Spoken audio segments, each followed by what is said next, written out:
All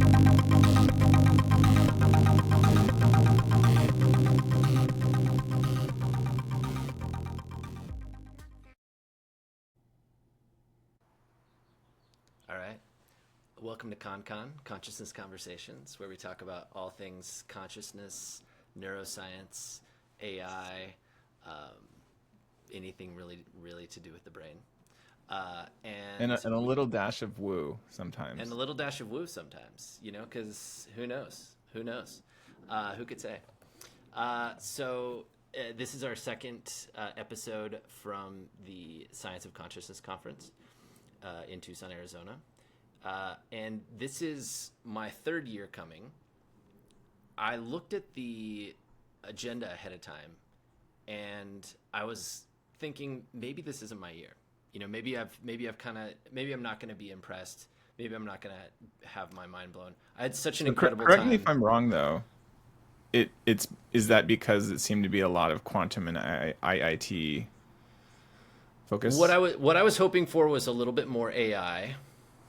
So the stuff that gets me excited, I think, is the stuff that I think we're probably in the same boat here. The stuff that turns us off tends to be a little bit more philosophical, and the stuff that turns us on tends to be a little bit more hard science. Specifically, and I'm very interested in the AI angle. And so not in this episode, but in the next one, we're actually going to talk about a bunch of AI sessions, which I was not expecting to be. They were sort of like in a small little session that I wasn't expecting to be awesome, and it kind of blew my mind. So we'll talk about that a little bit. I'm excited. But every single day, I've had my mind blown, like in an unexpected way. Like this has been such and it's interesting. So last year, I was really excited to see Franz de Waal.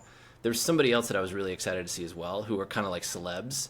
That I'm like, oh wow, I really want to see this person. And this year I didn't really have anyone on my radar, and there's a bunch of new people now that I'm excited to follow. And so we'll talk about a couple of those folks. Before you begin, though, it's something you said I want to linger on, which was I've only been once, so you've been 3 times. I went to the second of your 3.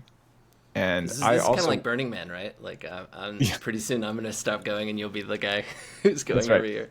But I went into it thinking what was really going to get me going was the AI, the hard sciences, and then maybe any kind of psychedelic consciousness related stuff.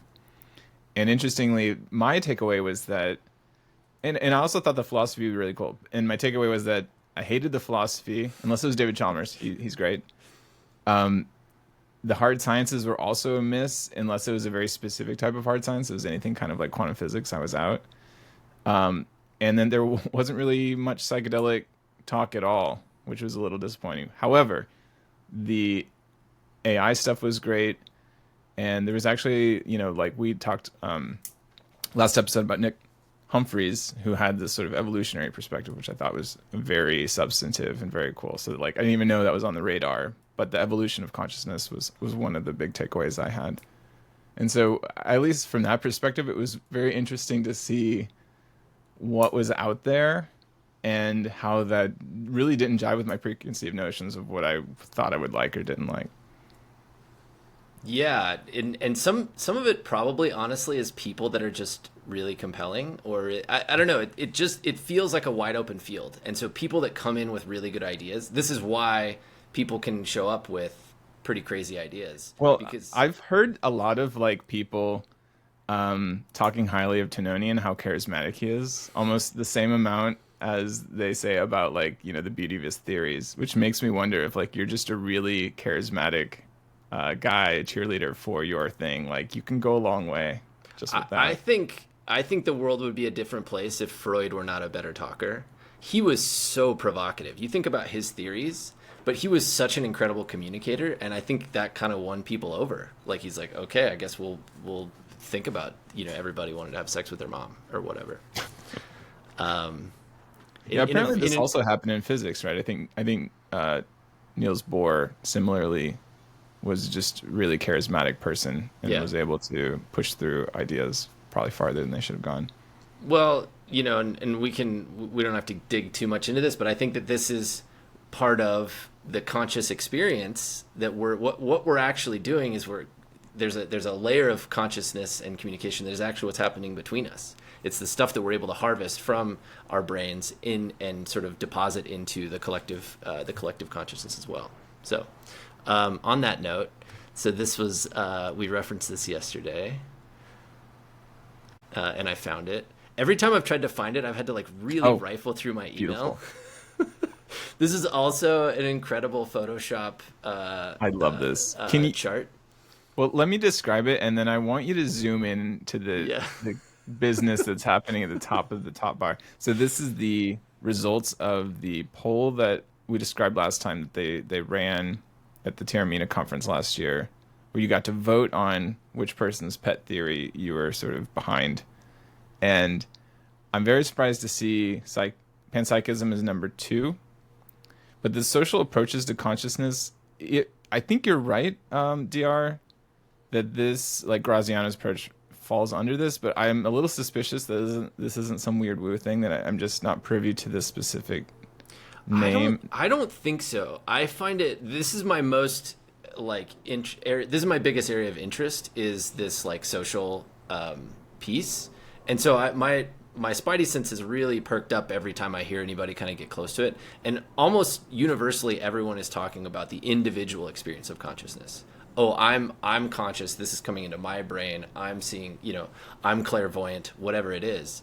So, I mean, unless you know of some other theories, like I don't really know any other theories other than, and it's interesting that it doesn't even get name checked here, right? If you remember in the list, it wasn't even in there. So well, it's also funny, by the way, talking about charismatic people, the 3 bubbles on this sort of 3rd, 4th, and 5th most popular are just the dudes that are behind it, and they've got their names attached to it. And whereas panpsychism has this nice kind of like, I don't know, is that an eyeball with a universe as the iris? Yeah, I find it also laughable that all 3, Hammeroff, Chalmers, and this guy that we had never heard of before, right, who helped run the conference, are all exactly even. This seems slightly suspicious. Yeah, this is like there's no real data here. I think they just realized that they were stuck they were gonna have to sort of talk about charismatic. That Manzotti guy was, he had all this sort of Italian machismo, and he gave this stirring kind of TED Talk vibe talk. Like it was like a call to arms for just figuring out your place in the world with respect to consciousness. And I feel like he really reached a lot of people with a sort of appeal to emotion, but I wasn't really convinced.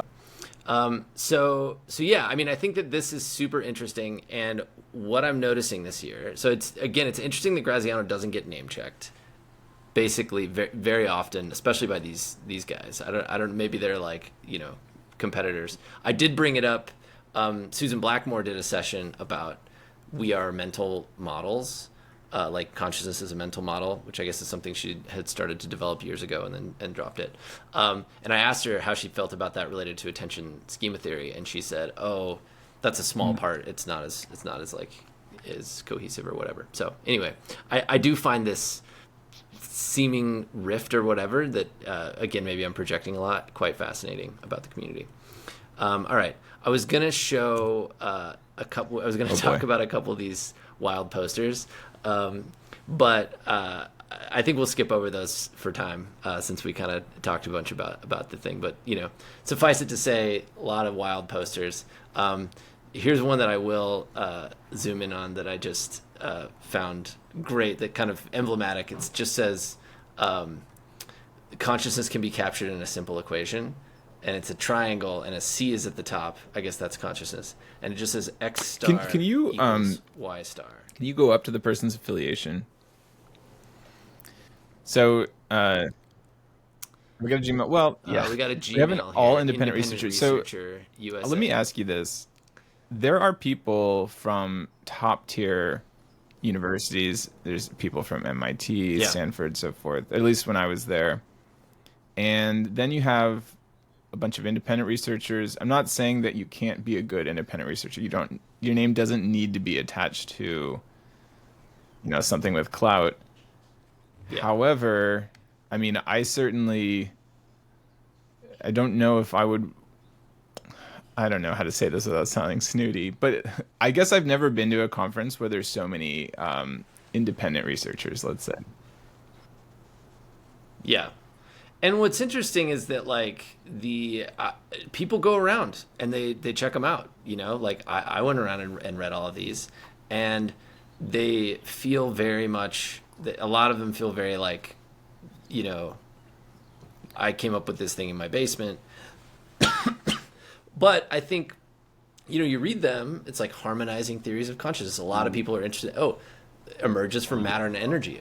Okay, like all of these things sound pretty good in some level, and so people are trying to kind of like do this big mental math themselves to sort of bring it all together, and it's just tricky. So on that note, I want to talk about some really compelling stuff that we saw this day at the conference. So this guy is Earl Miller. He's out of MIT, and he studies electromagnetic fields in the brain. There's been going to be a bunch of these guys at this conference, so there's another one for the next day. And the two things that he sort of talked about a lot, and they've done a lot of experiments on this, is that the traditional idea around a neuron was as like this traditional neuronal coding, where here's the neuron, here's like the Halle Berry neuron, here's the Jennifer Aniston neuron, right? We've kind of discussed, I think, this paper before, where you have, okay, there's this action potential that might be tied to this very specific memory in a given person. And the idea is that neurons and the electromagnetic fields that they create as they fire have this symbiotic relationship, and that in similar to like an FM transmitter, you actually have lots of messages going back and forth across these electromagnetic fields based on how these neurons are activated in the patterns that they use. And so you have different neurons that play lots of different roles in different situations. So this neuron's firing, to send messages this way, but it's also firing to send messages this other way. This reminds me, I believe OpenAI did some work a couple years ago about multimodality at the neuronal level in artificial neural networks, finding that there was a similar sort of polysemantic utilization for even individual neurons. Essentially, there's like this entanglement of many concepts where neurons get reused for all sorts of things. And I always love it when these things sort of have like analogs that maybe fall apart on closer scrutiny, but at least you're telling me this and I'm thinking like, oh, this is really cool. It kind of has applications in sort of some of the things that we've been looking at in the, deep learning sciences.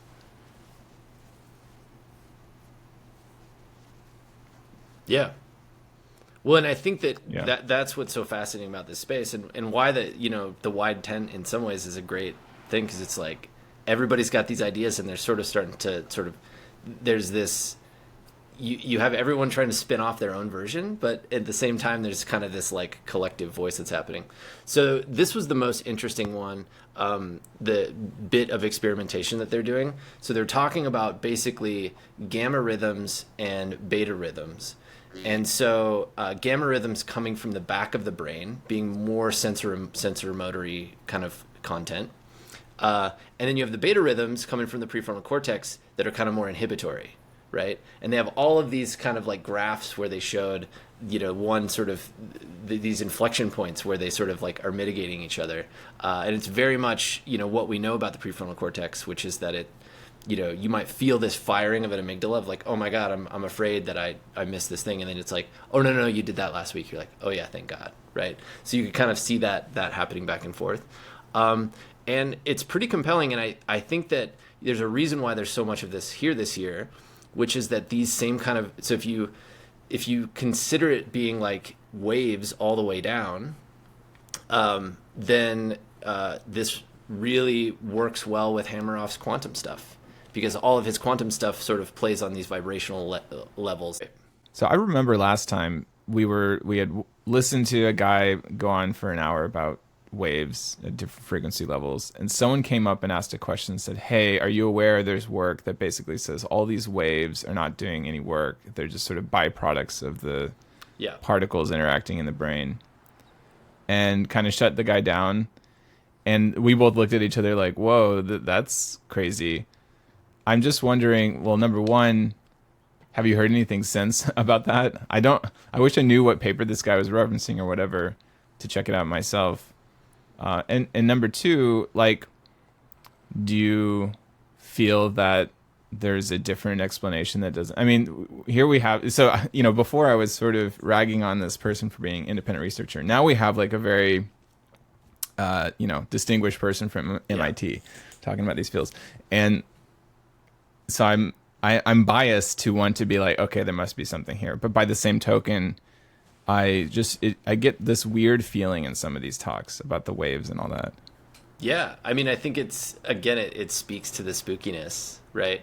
But there's another guy, and I wish I would have got a photo of this one, but he, I'll talk about this. This is kind of the most mind-blowing of any of the sessions to me. And he talked about the waves, and he said he had it as a train, and he's like, this is the traditional model that the neurons are the train, and these waves are just exhaust. And like, oh, we don't have to pay that much attention to them. Even though EEG is the oldest brain measurement technology, I guess it's 100 years old now. And so it's like, well, obviously we've been looking at this and trying to sort of interpret it. It's doing some work which we can't fully understand, right? So I would say if that felt that way last year, which I think it did to me as well, that feels like it's completely flipped. I feel like every single session I've had, people have been like on it with the waves, and I think that might be due in part too as well to Hammeroff kind of getting on board. I don't remember him talking about this terahertz stuff 3 years ago, so maybe that's new, and there's this kind of like, now there's this convergence of people that are really interested in this stuff. All right, let's Hoffman. shift. Yeah, we're gonna shift over to, and do you know who this other guy is? No. Deepak Chopra, author of like 100 books on spirituality or whatever. So he comes every year, I think, every time to the Tucson one, but I don't know that he goes to the further afield ones. So he's homies with, Susan Blackmore and Chalmers and all these guys. So I would say he's the anchor on the more spiritual side of the whole conference. He's probably the biggest like celebrity, I would say, that's here. And so these guys apparently have a podcast where they chat. They did like 20 episodes. These two. Donald and of conversation. So Deepak Chopra, again, is like a spiritual, sort of guru leader guy. He came out of the medical field. He was a doctor. And then he writes lots of different books about, being a good person and connecting with your soul and whatever. And then Donald Hoffman, his most famous book is called A Case Against Reality, about how, basically nothing exists and what we're perceiving is an illusion kind of thing, right? I listened. He did the podcast circuit a while back. He went on I want to say Lex Friedman and the Theory of Everything podcast with Kurt Jamungal. And I remember his big thing was like, look, we're sort of constrained with our little tiny little brains, and why would we ever expect to get a glimpse of sort of the true reality, or even think that it's conformal to anything that we might understand in our own sort of very limited sensory experience, which I think is a super valid thing to say.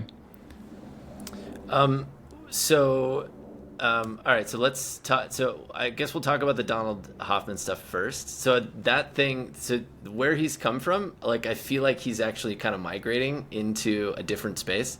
So I'm gonna not try and really explain this because the math and whatnot was like really complicated.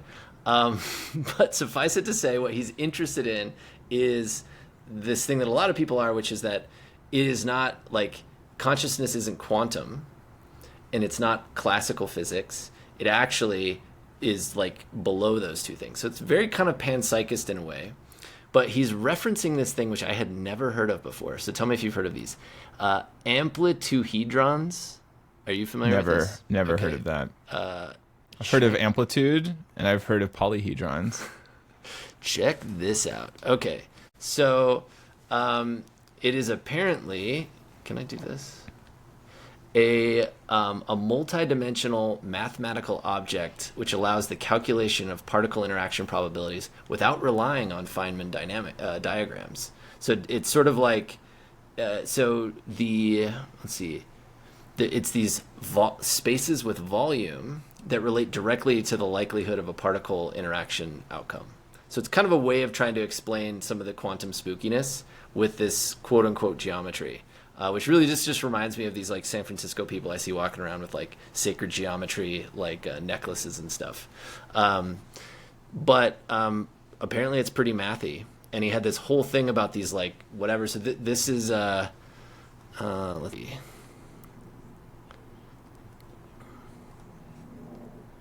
So this Kind of is sounds like a little bit of paper. Stephen Wolfram-y, right? Where Stephen Wolfram is also trying to go below the sort of the bedrock of physics to say that there's, emergent space-time from sort of geometric. Yeah. There was some references to structures. him, some questions. So yeah, this Fusions of Consciousness was the paper that they brought up, and apparently he's publishing some new paper that's got a lot of math in it. So it kind of honestly seemed like a huge mic drop. You had a lot of people in the room being like I can't understand this math, but also this sounds insane and pretty powerful. Wait, hold on. Is that journal called Entropy? I love that. Yeah. Is it just about It's just about entropy. Great. And then so that was Hoffman, and then this is the Deepak Chopra stuff, which I feel like speaks so much to this quantum shift that we're seeing. This is a diagram. Oh boy. Yeah. This is like worth an oh boy, right? So it's on the left. It says quantum fields, and it's got all these things of quantum fields: self-organizing, superposition, entanglement, source of the physical universe. And then on the right it has qualia fields, right? Which would be sort of qualia being like experience, like and for some reason superposition is also a qualia thing, and entanglement is also a qualia field object. So he's trying to sort of, this is what a lot of people are doing, where they're trying to kind of draw the connections between experience and quantum.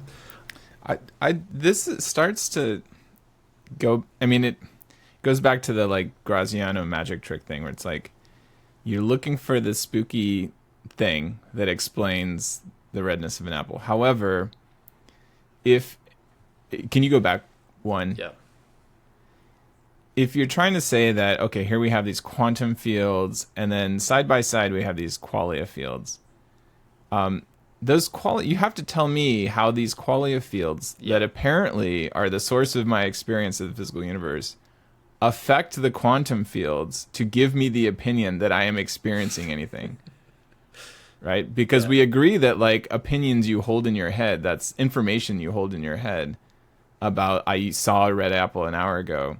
Yeah. That's just opinion in my head. How did it get there? Right? Yeah. And if it didn't get there through a qualia field, then we're signing on to illusionism, and the qualia fields are rendered completely impotent. So what was fascinating during the Q&A for this session was just the mad snaps like Deepak and Donald Hoffman were giving each other, where he'd be like, oh, well, I think it's like this. He's like, oh, yeah, totally. So it's kind of, it's interesting that Donald Hoffman has this very mathy version of this, and Deepak has this very spiritual version of this, but they're trying to speak the same language, which I think is, I don't know, kind of notable and interesting. So yeah, and then this gets into like, this could have been that poster that we were making fun of, right? Like superposition principle, all mental events exist in supervision. So it's like, it's so easy to put this stuff up on a slide and sort of try and draw these connections, and who knows, like maybe this is exactly the model, but to me the Donald Hoffman stuff just speaks to me much more, right? Like I love hearing the math and sort of understanding this deeper, very sciencey framework instead of sort of starting from the spookiness of human experience. The left turn now. We're jumping into it. Unless, did you want to say anything more about? Just got a whiplash. All right, we have what I was drawn to was a man holding hands with a robot, AGI, unconscious. It says the man is conscious supremacy. Yeah, so this And the caption here, it would be an efficient alignment strategy to develop AI systems with capabilities other than uniquely conscious computations while leaving computation involving conscious supremacy to humans. I mean, I wholeheartedly agree with this. I don't think we should make conscious AI if we can help it. Yeah, so this was a session that he was, again, I didn't put the slide in here, but he brought up quantum stuff, and he's like, we talk about quantum supremacy, where these like quantum effects have like a bigger impact than classical effects or whatever, and that those will always swamp this. And so then he talked about conscious supremacy, like maybe we'll be the most conscious and our robots will kind of, and my point, I kind of got up and asked a question. I was like, well, if the things that we value about ourselves are things that robots are going to be really good at, and they might not be conscious, but they could just still get way better at doing these things than us, not being conscious. It's like they're not gonna love yoga or like, raise a child out of this like warm sense of connection, but they probably could do accounting and computer programming and research better than we can. Eventually. Yeah, is that what he's advocating for here? I mean, because to me, when I see something like this, I think, great. I don't want robots to feel pain. Yeah. Right? That's problematic. I don't want a robot to be like, please don't unplug me. It hurts. Oh, we're gonna get to that tomorrow. And also, quantum supremacy, at least the familiarity I have with the term, refers to building a quantum computer that's powerful enough that it can do quantum simulations and maybe like sorting with Shor's algorithm or whatever, such that you just absolutely, with all the atoms in the world, not be able to do that in a traditional supercomputer. Yeah. And this is sort of like a really kind of a weird moving target. At my own work, we have cuQuantum, which is a GPU accelerated quantum simulator, and it keeps pushing the quantum supremacy forward in the sense that better on traditional hardware GPUs to simulate quantum stuff. And so that means that the quantum supercomputers that people are building need to get bigger and bigger and bigger and better to actually reach this sort of like quantum supremacy. Yeah. Alrighty. Let's see. Wait, is that the end? Oh, I guess that's the end. Yeah. So those were the main bits that I wanted to discuss for. But I guess, so I'm kind of stuck on this conscious supremacy. That like, at least with regards to how I understand quantum supremacy, a conscious supremacy, would that indicate that consciousness is doing some sort of work somewhere that you couldn't do with just a bunch of brute, like GPT-like intelligence? And so are they advocating for like, yeah, this is just a purely philosophical position, right? And so it was sort of saying like, hey, look, these computers, like the same way that quantum computers are going to be better than regular computers at doing all this stuff. They're going to be better than us at a lot of stuff, but maybe it will be supreme at being conscious. And it's sort of like, well, what is the value of that? Like economically or in any facet, So I think there's a lot of AI doomer content here of sort of being like, wait, but where do we fit in now? Like, do we still matter? I see. So it's, I got you. Yeah. So we want to like hang on to something. So maybe the secret sauce is the thing, the redness of the apple, the pain of a pinprick. Yeah. Cool. Well, I think that's it for Tuesday. That's it for our episode of ConCon, Consciousness Conversations. I mean, that sounded like a pretty great day. It was incredible. Yeah. Yeah.